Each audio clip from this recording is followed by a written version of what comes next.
Hello and welcome to the tour of my online Math 108 course.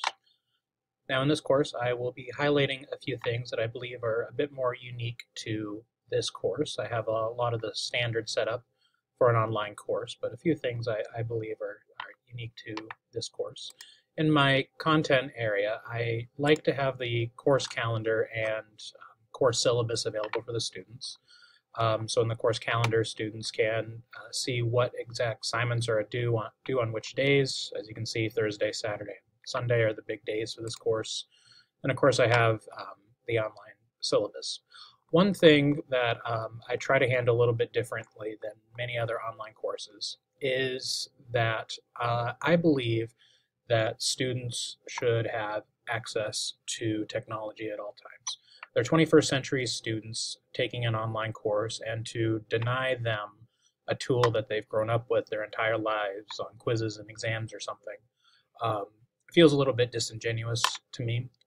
So I allow them to use technology whenever, but using time limits and using some very pointed questions. I make it so that this course is not Googleable. They will very rarely be able to Google something and just get an answer. Everything in here is going to require some unique thought to get correct answers and their correct reasoning. The structure of the course is week by week. Now under Start Here, I have all the traditional stuff. So they also have the syllabus, the course. They have links. They have a link to their free online homework system. I have two free texts that we use. I'm a big believer in open resource. So students use these two texts. We use Excel quite a bit in this course, so I have a link to the Westfield shop where they can download Excel for free. I also, under my possibly useful videos, I have a video of how to navigate our Play-Doh shell, and I also have a video on troubleshooting our online homework system. Under week one, it's a little different. Every week is headed by what week it is, the big topic, a short description of what we'll be learning, and then a step-by-step requirements for their activities this week, outlined by what they should be doing, so outlined by dates due. Again, I encourage them to download Microsoft Office. I have a blank page where I have the week's formulas as well as some helpful videos that I've created to help work through this week's material.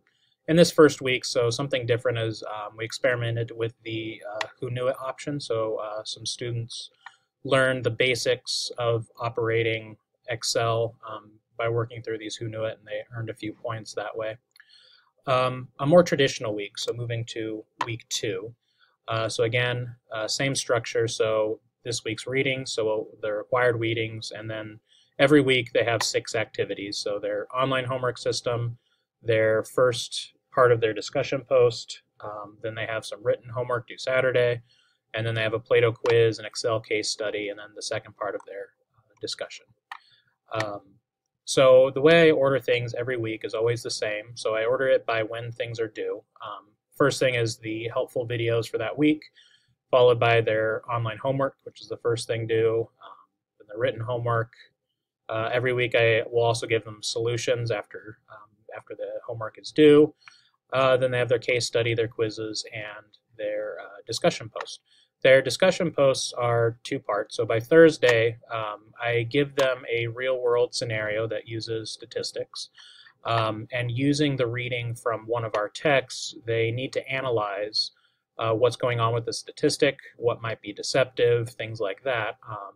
So I give them questions that they need to answer in a post.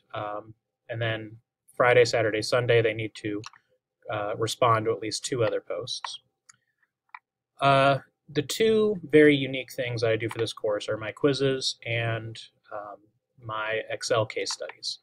My quizzes, again, I like things to be very open. If they want, they can use the internet, but of course I have a time limit, so they can't just sit there and Google everything. But I also want them to be able to retry a quiz so they can get the best grade possible. So what I do with my quizzes is I create a bunch of pools of questions. So each pool have very similar questions, but slightly different.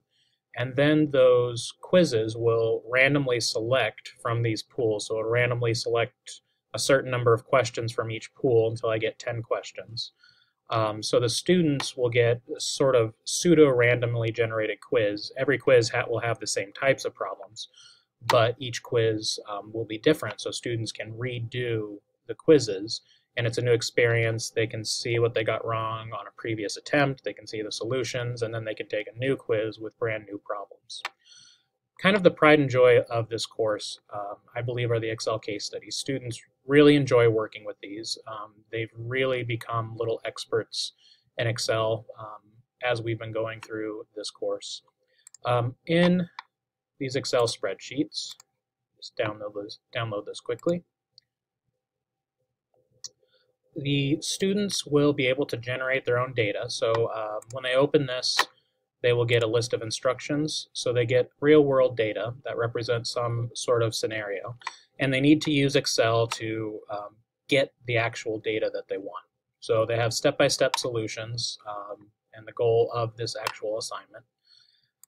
So they generate data, and this data, when they click on this button, this is pseudo-randomly generated, and it's 100% unique to them. So students can't just copy their file over to someone else to help them out. Every student gets their own unique data set, and they can't make any changes. If they try to change it, it won't let them because it's password protected. And then they need to, using that data set, they need to work through the instructions to fill out the rest of the data set. And one feature that the students really like is the check and grade option.